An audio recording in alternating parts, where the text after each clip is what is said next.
Giỡn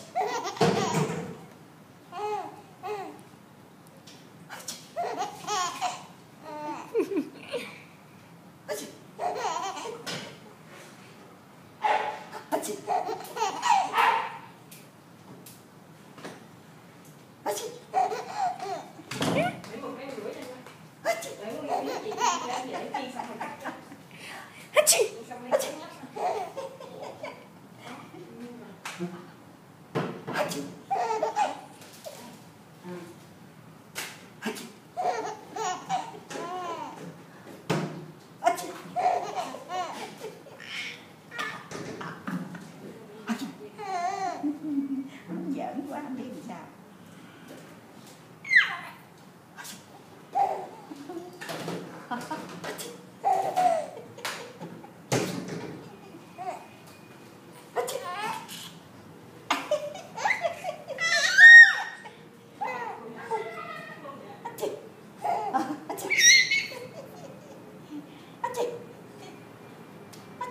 Vẫn dữ vậy hả con?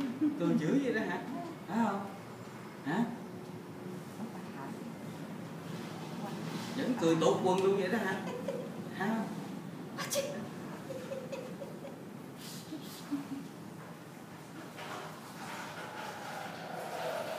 Ngoại làm nữa không ngoại?